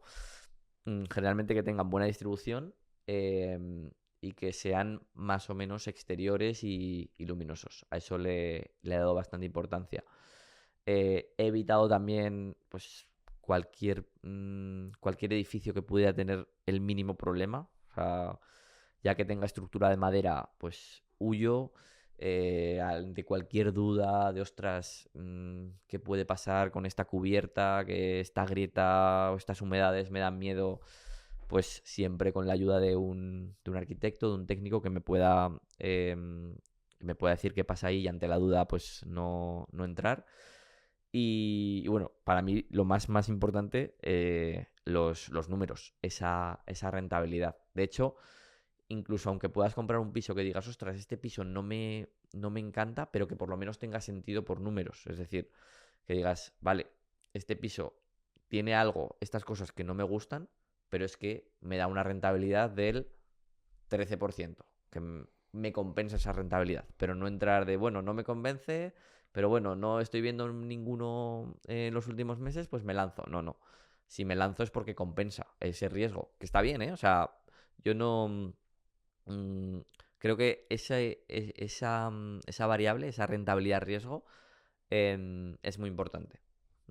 Yo podría comprar un piso bueno si me da o sea, que aunque me dé poca rentabilidad, y al revés. Un piso... o sea, el mejor inmueble del mundo puede ser una mala inversión si se compra demasiado caro, y al revés. El peor piso de la ciudad, si se compra, imagínate que te lo regalan. O sea, es como, ese piso nunca lo compraría. Bueno, no lo sé. Hay que ver el precio. Imagínate, ese piso ocupado tal cual. Bueno, si te lo dan por 0 euros, a lo mejor sí que tiene sentido, ¿no? Pues al final, esa rentabilidad de riesgo es importante. Ahora viene un tema importante que mucha gente presta la atención o que tiene pisos, que es el tema de la morosidad, ocupas y todo esto. Em, ¿Cómo podemos...? Claro, tienes 23 inmuebles, no sé si has tenido alguna situación, que si los seguros, todo esto. Cuéntame un poco Sí. cómo lidias con estas situaciones. Vale, a ver, hay que distinguir dos cosas. Por un lado, ocupas, y por otro lado, impago, que Vale. son dos cosas diferentes, y a veces se confunde. Entonces, por un lado, los ocupas, bueno, y luego podríamos entrar en distinto tipo de ocupa, pero bueno, para un inversor, el ocupa sería que compra el inmueble y alguien entra ilegalmente y se queda allí. Bueno, vale, eso, sinceramente, como inversor, para mí ese riesgo es bajo. ¿Por qué? Porque si tú estás alquilando un inmueble, el 99% del tiempo ese piso debería estar con un inquilino, por lo tanto no hay posibilidad de ocupación. El único momento es, pues, entre que lo compras hasta que lo alquilas y lo estás reformando, entre un inquilino y otro, pues asegúrate de esos pequeños tramos, poner las máximas precauciones. También te digo que en prácticamente toda España no hay tanto problema de ocupación. Los focos de ocupación están muy concentrados en unos pocos lugares de España. Pero bueno, eso sería lo que es la ocupación. Luego, ya el impago, eso ya es otra cosa, que es tú tienes un contrato de alquiler y alguien, por lo que sea, deja de pagar, ¿vale? Para mí, eso lo mismo, se soluciona con un buen seguro de impago o una garantía de alquiler. ¿Tú siempre cuentas con ellos? Siempre, Siempre, ¿no? siempre, siempre, siempre. A ver, puede haber casos concretos. Pues me viene a la cabeza pues algún piso que está alquilado a estudiantes y que avalan, o sea, firman los 4 estudiantes, sus padres. Pues bueno, ahí igual no hay un seguro de impago, pero en general siempre hay seguro de impago. O sea, es como que te quita un poco de rentabilidad, pero duermes tranquilo, ¿no? Mm. Y de hecho a mí me parecen económicos. O sea, cuestan en torno a un 4 o 5% de lo que es de los ingresos que tú recibes, es lo que va para el seguro, que me parece algo que es razonable, ¿vale? Y Porque te cubre todo. Sí, te cubre el impago. Entiendo. Hay distintos tipos de seguro. Algunos te cubren 12 meses de impago, hay otros que te cubren más, incluso ilimitadamente. Y ellos se encargan de cubrirte el alquiler en caso de que haya un impago. Si me preguntabas que si he tenido experiencias, sí, de hecho, bueno, sí, hace un año. Depende, es que no sé cuándo sale la entrevista. Pero bueno, sí. He tenido recientemente un problema con un impago. Bueno, había seguro de impago, se encargó de todo y bueno, pues a mí me fueron pagando y todo bien. O sea que a veces dicen, no, es que luego los seguros se lavan las manos. No sé en otros casos, pero en un seguro, o sea, en un impago va a responder si tú has hecho las cosas evidentemente bien, que sí, que es que no hay mucha vuelta de hoja. O sea, te van a pagar, se van a encargar del proceso judicial, de poner un abogado, etcétera, etcétera. Y además también les interesa el resolver eso lo antes posible para dejar de pagarte. Claro, y ellos se encargan, ¿no? Sí, De a ver qué pasa con esta situación, ¿no? eso es. Sí, sí. Porque ¿qué tipo de seguro recomiendas? Has dicho que hay de diferentes meses, que te cubren Sí, a ver, hasta... el estándar cubre 12 meses y luego hay seguros que cubren hasta 18. Sí que hay una distinción que por un lado están los seguros como tal oficiales, que es una aseguradora, y luego también hay empresas que lo que ofrecen es una garantía de alquiler, que no se puede llamar seguro porque no son técnicamente aseguradoras, pero bueno, es un producto similar. Hay que tener en cuenta que no es una aseguradora y que en caso de quiebra de esa empresa, imagínate que todo el mundo impaga y esa empresa pues no puede responder a todos, claro, ahí sí que tendrías ese riesgo. En el caso de los seguros, como están en un consorcio que se unen y que todas las aseguradoras responden de alguna manera, ¿vale? Entonces, es un producto similar, pero con esa diferencia. O sea, quien entre, y ahí sí que hay garantías de alquiler ilimitadas, ¿vale? Por contra, tienes un poco ese riesgo de que es contra esa empresa, no es un seguro oficial. Igual, quien lo escuche, si hay alguien como muy metido en este tema, igual estoy diciendo alguna imprecisión, pero más o menos se entiende. Hay un tema que me interesa mucho, que es el tema de la pignoración. Me gustaría que le explicaras a la audiencia qué es y Vale, qué uso se le puede dar a esto. vale. Sí, la pignoración es como una especie de hipoteca, ¿vale? O sea, cuando puedes hipotecar un inmueble. Entonces dices, oye, dame un dinero, finánciame, y yo pongo como garantía una casa. Es la figura típica, ¿no? De hipoteca. La pignoración es más o menos el mismo concepto, pero llevado, por ejemplo, a una cartera de acciones, a una cartera de fondos de inversión. Alguien dice, oye, yo tengo 100.000 euros en unos fondos del MSCI World y banco, yo esta inversión no la voy a mover, o sea, quiero que esta inversión ahí sigue, que se siga revalorizando, pero quiero que me des dinero dejando como garantía esos fondos, que ahora valen 100.000 euros, pues me financias contra ese activo. Yo no lo puedo vender, es como está pignorado, está como bloqueado, y a cambio me das un dinero para que yo pues, lo use para lo que quiera. Ahí, en la pignoración, claro, en la hipoteca hablábamos 80%, 70%, 90%, incluso llegar a 100%. En una pignoración de unos fondos, por ejemplo, nunca van a llegar a ese porcentaje. Es lógico, porque eso fluctúa. Sí, es Esos lo que fondos, te iba a preguntar, esos ¿no? fondos ahora valen 100, pero el banco no sabe si dentro de un año van a valer 70. Por lo tanto, generalmente, aquí va a depender del tipo de fondos que tengas, pero generalmente te van a dar el 50%. Pero bueno, está muy bien. Si tú tienes ahí 100.000 euros, dices, oye, quiero financiarme contra eso y que me des 50.000 para invertir. Perfecto. Vale. ¿Y no hay interés? ¿O el Sí, sí, sí, no, tipo de no. interés es No, como... no, claro, claro. O sea, es como una hipoteca. O sea, una cosa es la garantía y otra cosa ya es, pues, las condiciones. O sea, Vale. eso es lo que se pone como para que el banco se fíe. Luego ya hay un interés que, ojo, aquí sería ya casi seguro un préstamo personal, que eso siempre tiene tanto intereses más altos como plazos de devolución más cortos. O sea, a lo mejor, pues te financian, me lo invento, si la hipoteca está al 3%, pues este préstamo te lo van a dar al 5%. Y en lugar de a 30 años, te lo van a dar a 10. O sea, es peor. O sea, la forma de financiación más barata, con la cuota más baja, siempre va a ser la hipoteca, evidentemente. Sin ignorar. Claro, claro, la hipoteca va contra un inmueble, la Vale. pignoración va contra un fondo. Porque eso es lo que no entendía, ¿no? Puedes ignorar un dinero que tienes en el banco y Hmm. es un dinero estable y un fondo.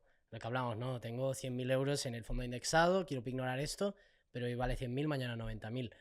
Es esa variable, ¿no? De precio, ¿realmente cómo lo pignoras? ¿Pignoras el valor que tiene en ese momento Sí, o cómo funciona? claro, claro, te dicen, pues ahora vale 100, precisamente por eso no te dan el 100% de financiación, ya se cubren. Dicen, a ver, pues este fondo, vale, ahora vale 100, que pueda caer, vale, te voy a dar 50, estoy protegido, tiene un margen el banco. Y seguramente, pues conforme van pasando los meses, ya la deuda no sea de 50. A lo mejor dentro de un año ya solo debes 40 o 45, por lo tanto el riesgo del banco ya también va bajando. Porque cuando es interesante utilizar la pignoración, no sé si tú la utilizas en algún momento. Yo no la he utilizado, pero sí me parece interesante en el caso de que alguien, pues eso, tenga ya un dinero en fondos, en acciones. También se puede financiar un dinero que tengas en un depósito o un dinero que tengas en cuenta, pero para mí eso tiene menos sentido, porque un dinero que tienes en cuenta, para eso lo usas y no lo, y no lo pignoras. Em, pero puede ser interesante alguien que quiera complementar, que a veces decimos, no, no, como que solo existe la hipoteca y puedes combinar varias fuentes de financiación. Al final tú Ujú. tienes que pensar, oye, ¿cuál es mi objetivo? ¿Cómo consigo el dinero?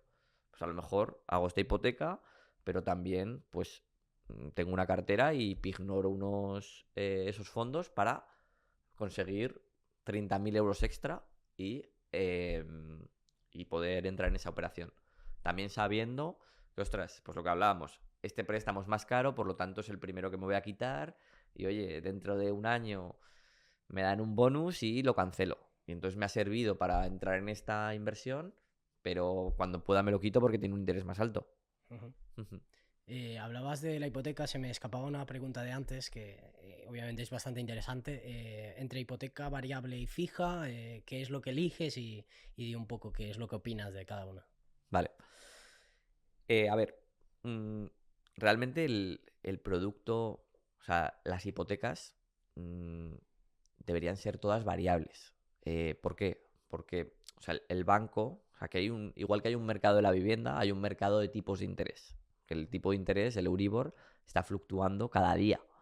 Entonces, el negocio del banco es simple. El negocio del banco es, coge un dinero a un tipo de interés, o sea, la materia prima del banco lo que vende es el tipo de interés.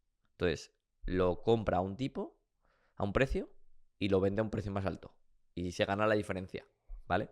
Entonces, como eso va fluctuando, realmente eh, la hipoteca debería ser variable. ¿Qué pasa? Que por la necesidad del ser humano de tener las cosas controladas y poca variabilidad, pues se ofrece la hipoteca a tipo fijo. Que la hipoteca a tipo fijo no deja de ser un seguro, o sea, estás pagando una prima por asegurarte, ¿vale? Lo normal es que si no cambian o sea, si nadie tiene la bola de cristal, o sea, tú vas a pedir una hipoteca al banco y la cuota que te salga variable debería ser más barata que la fija. Ahora ha habido unos años muy raros en los que, en los que eso no era así, que era más barato la hipoteca fija, pero eso es muy raro. O sea, lo normal es que tú vas a pedir la hipoteca y te va a salir más barato en euros la hipoteca variable. Ahora bien, cada uno tiene que ver si prefiere más tranquilidad o si dice, oye, me la juego, ¿no? Claro, si quieres la rentabilidad fija ya, que ya sabes lo que te va a salir en números, o un Correcto. poco dejarlo ahí a ver qué pasa, Sí. ¿no? Yo, sinceramente, pues hace años, no sé si viviste tú la época del Euribor súper bajo, Yo en es que estaba, negativo. o sea, tampoco llevo mucho tiempo en el mundo Vale. de la inversión, o sea que Bueno, no, no. pues hace 4 años el Euribor estaba en negativo y las Vale. hipotecas eran muy baratas, bueno, realmente tanto fijas como variables, pero era como el Euribor va a estar bajo durante mínimo 10 años y era como imposible que suba y de repente pues se alinearon los astros y subió. Entonces, yo de hecho tenía bastantes hipotecas a tipo variable y ahí subió mucho la cuota. Yo ahora ya, desde hace, pues como, sí, 2, 3 años, ya hago todo fijo. También por quitarme por quitar una variable. O Poder sea, controlar sí. todo en este sentido, O sea, al ¿no? final tú entras en una inversión y, oye, pueden cambiar muchas cosas, pero por lo menos eso ya que no cambie. O Claro, sea, tu principal gasto ya sabes cuál es. Entonces, si claro. te encajan los números a día de hoy, pues ya vas bastante sobre seguro. Por lo Mm. tanto, yo ahora ya hago todas a tipo fijo, sabiendo que seguramente estoy pagando una prima. Pero bueno, igual que contrato un seguro de impago, pues contrato una hipoteca fija. Y oye, si luego resulta que los tipos caen, o sea, yo he tenido hipotecas, claro, fijas al 4%, que ahora, que luego ha caído el Euribor, pues ahora igual es caro. Pero bueno, si sigue cayendo el tipo de interés, pues dentro de un año puedo refinanciar. O sea, esa hipoteca no tiene por qué estar así de por vida. Porque caen los tipos de interés, el mercado cambia, y digo, oye, pues puedo refinanciar esa hipoteca, yo la muevo a otro banco o ese mismo banco y digo, oye, que ahora soy buen pagador, soy buen cliente, estáis pagando el 4, pero ahora estáis ofreciendo las hipotecas al 2. Bájamela. Y si no, me voy a otro banco que le interesa captarme como cliente. Ah, puedes mover, no sabía que podías mover la Sí, hipoteca de un sitio a sí, otro. sí. Entonces, pues eso, me aseguro una cuota. Entonces, en caso de que los tipos suban, perfecto, yo estoy con esa cuota. Y si bajan lo suficiente, puedo renegociar. De hecho, una de las cosas que he hecho es varias hipotecas que tenía variables, las he agrupado en una hipoteca fija para garantizarme ese pago. Háblame de libertad inmobiliaria. Bueno, Libertad Inmobiliaria surgió em, para dar a conocer mm, cómo hago todo en relación a los inmuebles. O sea, cuando yo empecé no había mucho contenido en español para hacer todo esto. O sea, principalmente me inspiré más en Estados Unidos y conforme pues lo hacía decía, ostras, esto estaría guay pues poder explicárselo a más gente para que yo no diría que para que no cometa errores, porque errores siempre va a haber, pero para allanarle un poco el camino, para hacerlo pues más sencillo, con menos estrés, evitando algún error. Y así surgió Libertad Inmobiliaria, surgió en 2019. Yo ya tenía algo de exposición al mundo de Internet porque en 2015 había sacado el libro de Independízate de Papa Estado y tenía un blog. Y bueno, empecé a comentar pues las inversiones que hacía en inmuebles y veía que a la gente le interesaba mucho. Entonces, pues sí, así surgió Libertad Inmobiliaria, que inicialmente era únicamente una formación y luego pues ya se convirtió pues ya en podcast, en YouTube, un libro que también lleva el nombre de Libertad Inmobiliaria, una comunidad, en definitiva, en torno a esto de gente con la que poder hablar de inversión inmobiliaria, que aunque parece que ahora está muy de moda, realmente sigue siendo una pequeña parte de la gente, los que realmente pues invierten o quieren invertir de forma un poquito más profesional y no solo, pues oye, tengo un piso que heredé y lo alquilo porque no sé qué hacer con él. Ujú.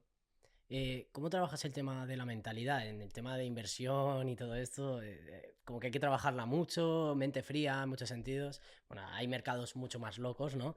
Pero sí que como que hay que tener las cosas muy claras. No sé cómo has trabajado tú la mentalidad. ¿Te refieres en la comunidad, en la formación o...? En cuanto a tú, o sea, a nivel personal me refiero. Hmm. A ver, para mí es principalmente lo que hablábamos antes, tener claro por qué lo haces, tener clara cuál es la alternativa. A mí hay gente que me dice, no, no, es que me da mucho miedo, invertir, que claro, que si el riesgo, que si la regulación, que si los ocupas, que si los impagos, que si el inquilino que me llame. Y le digo, perfecto, si es que yo no quiero convencer a nadie de nada. O sea, si para ti pesa más eso, o sea, los problemas y esos miedos, que los beneficios, que es, oye, pues, tener una rentabilidad, tener un dinero que no, o sea, tener unos ingresos que no dependan de estar dedicando tiempo, que van a ir creciendo, El patrimonio, que aumentarlo, sí, sí. si para ti pesa más eso, perfecto, si es que no hay obligación. Para mí pesa más lo otro. Es decir, claro que va a haber problemas, claro que hay riesgos, claro que hay que dedicar un esfuerzo, pero para mí pesa más, pues eso, esa libertad, esa tranquilidad de, pues eso, de tener ese patrimonio, etcétera, etcétera. Entonces creo que siempre es una balanza. Y es que para mí la mentalidad es eso, es tener claro que por qué lo haces y que estás dispuesto a qué estás dispuesto a renunciar, pero no quiero, sinceramente, es que no quiero que esa persona invierta, yo no quiero convencer a nadie de nada. O sea, si tienes esos miedos y no te has lanzado, pues oye, o no es tu momento o no es para ti. O sea, normalmente no es tu momento. Pues, oye, pues tienes que seguir familiarizándote, tienes que conocer a más gente que lo haya hecho, tienes que hacer números, a veces tienes que enfrentarte a una situación un poco más jodida, de oye, o verla de cerca, de ostras, esta persona pues que tenía un trabajo que está muy bien y ahora no, y ostras, si hubiera hecho esto, o al revés, ostras, esta persona que fíjate, le ha pasado este problema, pero tenía 4 pisos y ahora pues vive de eso. Ujú. Ostras, ostras, mira a esta amiga que gracias a los pisos, pues ahora se ha podido coger una media jornada y puede, eh, y Tiene más tiempo puede, para ella, y para hacer puede criar a sus... sus niños Ujú. tranquilamente. Joder, pues a mí también me gustaría. Muchas veces aquí se aprende por envidia.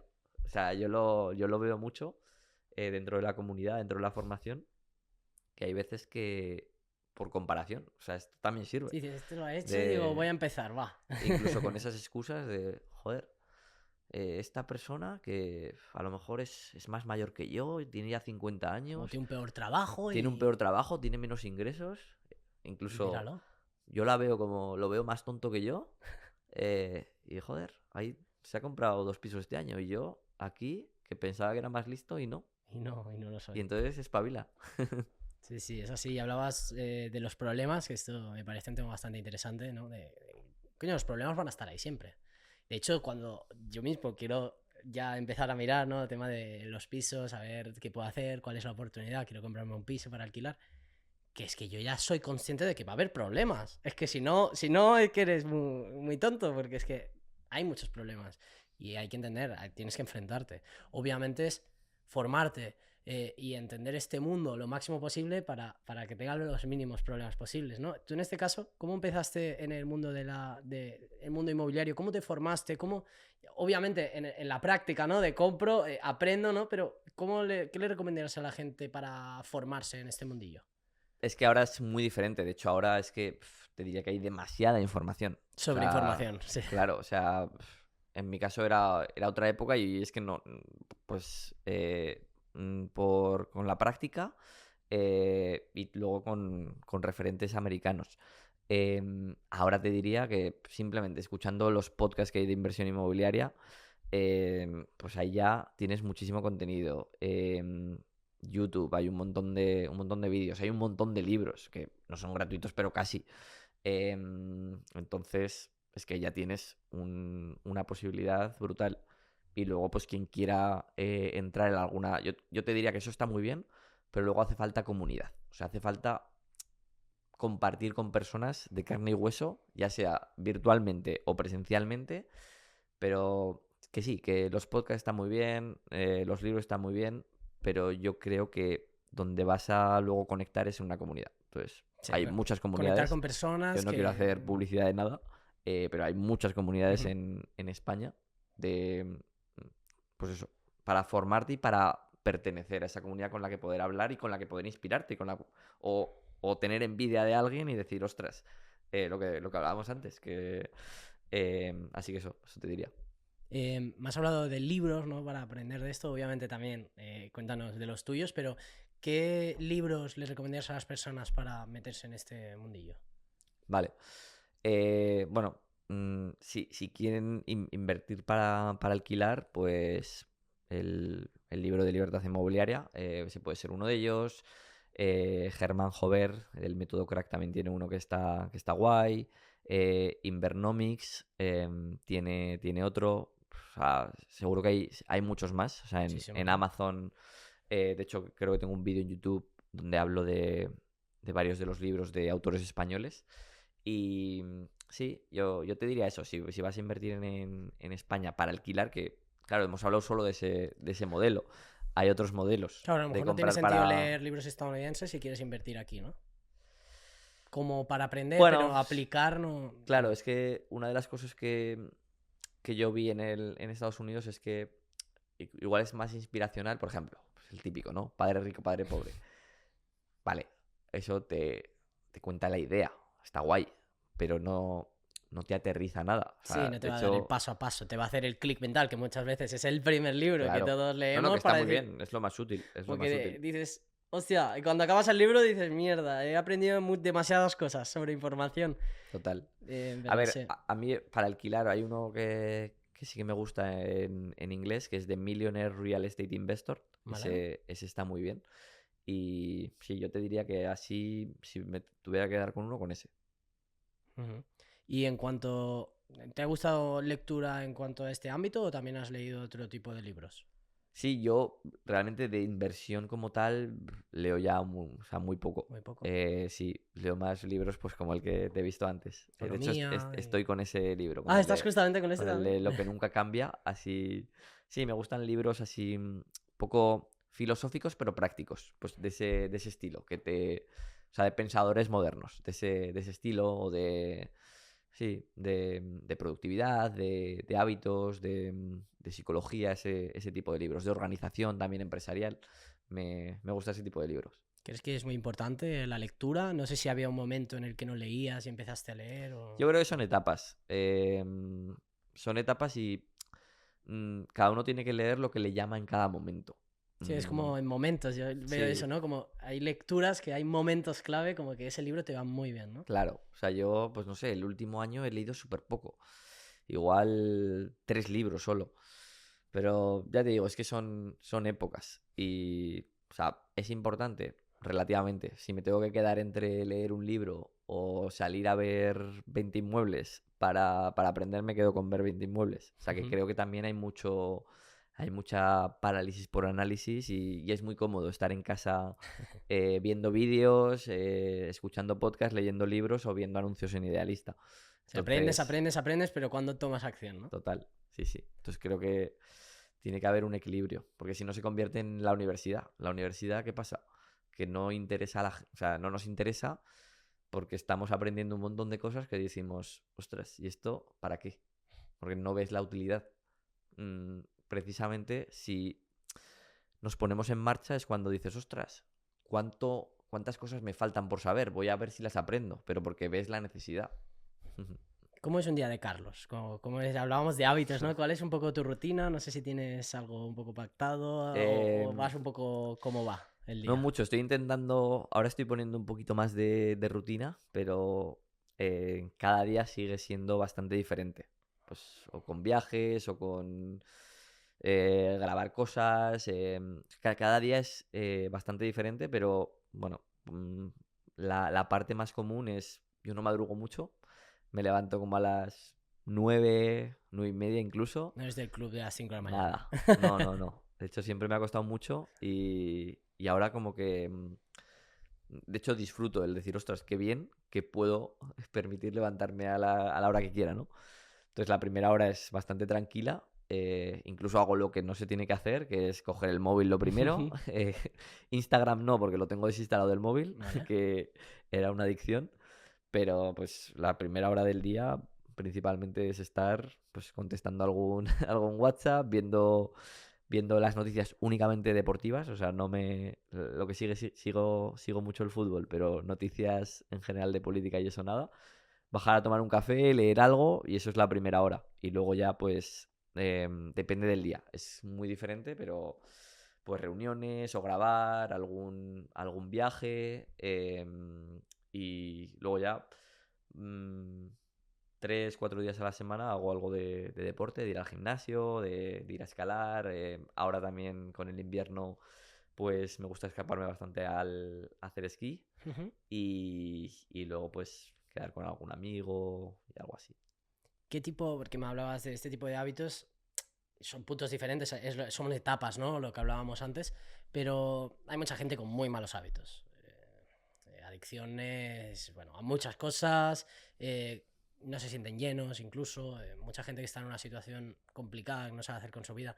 ¿Qué tipo de hábitos le recomendarías a esas personas para asentarse un poco, ¿no? Tener ya una vida un poco más saludable, diríamos. Vale, pues mira, yo creo que muchas veces se habla de poner hábitos nuevos y para mí es mucho más potente el quitar hábitos. O sea, ¿conoces a Nassim Taleb? El de Mm, Antifrágil. ¿Te suena vale, sí, Antifrágil? sé quién es, sí. Vale. Pues este es uno de los pensadores modernos que a mí me gustan mucho y él tiene un concepto que es vía negativa. Y te dice que, pues eso, pensamos mucho en, ostras, a ver qué alimento puedo meter y a ver qué suplemento puedo meter que me va a ayudar. Dice que es mucho más potente el quitar cosas, que a lo mejor no es cuestión de comer más verduras, sino de quitarte el alcohol, quitarte los dulces, quitarte 4 cosas y no hace falta que comas tanta verdura. Entonces yo te diría que alguien que quiera cambiar cosas, que piense primero en todo lo que puede quitar. De hecho, yo, por ejemplo, no, a ver cómo lo digo, no como súper sano, pero hago unas pocas cosas bien. Vale, Que es que no bebo alcohol desde hace 7 8 años, cero. bien. No tomo refrescos, no tomo dulces, o sea, no tomo azúcar. Entonces, podría comer, y de hecho, ojo, que voy en ese camino y sí que es bueno, ¿no? Pero podría comer más verdura, podría comer más fruta, pero gracias a que quito todas esas cosas, gracias a que tampoco desayuno, pues me ayuda más el quitar todo eso que a lo mejor en pensar en meter muchas más cosas. Entonces, bueno, no sé. Quizá eso le pueda servir a la gente. El antes de empezar a poner, empezar a quitar esos malos hábitos que a veces es más fácil. Si pudieras hablar con el Carlos que empezaba en este mundo, ¿qué es lo que le dirías? Eh, pues le diría que... o sea, quizá lo único que le diría es... oye, vas a llegar, tranquilo que no hay que correr. Y trata de centrarte un poco más en disfrutar cada etapa, en disfrutar ese camino, ¿no? O sea, yo, si tuviera que cambiar algo, sería eso. El... Disfrutar más del Sí, proceso, ¿no? yo he ido muy corriendo, muy centrado en Objetivos, conseguir los objetivos, objetivos objetivos. y no tanto en, pues eso, en lo que se suele decir, en saborear esas victorias. Entonces, eso es lo único que diría. El resto estoy orgulloso, contento. ¿Qué es lo último que has aprendido? Pues lo que estoy aprendiendo ahora es precisamente lo este libro, lo de que nunca cambia, que nos centramos en ver pues cuál es la última novedad y qué es lo nuevo que va a venir y realmente está todo inventado ya. Sí. Entonces hay que ir más a la base, a lo que nunca va a cambiar. En un mundo cambiante. Sí, no, la verdad que es muy buen libro y hasta el título ya te dice muchas cosas. La verdad que sí que es muy bueno. Ya como última cosa, para la gente ya que nos esté escuchando, como un último consejo, que quieren llegar a ser, hablábamos de la envidia o la comparación, ¿no? Que quieran llegar a ser el Carlos que tiene esos 20 inmuebles. ¿Qué consejos les darías directamente, si quieres, mirando a cámara incluso, Vale. que les pueda servir? Pues yo diría que para conseguir cualquier cosa en la vida, a mí lo que me ha servido es una mentalidad de mejor hecho que perfecto. Yo antes sí que era como muy perfeccionista y trataba de tenerlo todo controlado antes de avanzar y eso pues me frustraba y hacía precisamente que no me pudiera acercar a esa perfección porque la única forma es actuando y mejorando y aprendiendo y iterando.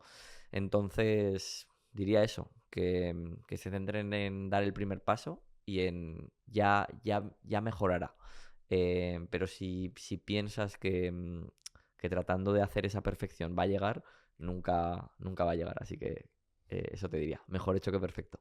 Eso es. Pues muchas gracias, Carlos. Un placer, Marc. Nada, creo que ha sido una entrevista brutal. Seguro que ayudará a mucha gente. Seguro que sí. Y nada, espero que os haya gustado mucho el episodio y sobre todo recordar, primer paso ahorrar y invertir. Largo plazo es lo más importante. Súper. Un Así que abrazo. nada, gente, que vaya muy bien. Nos vemos en el siguiente episodio.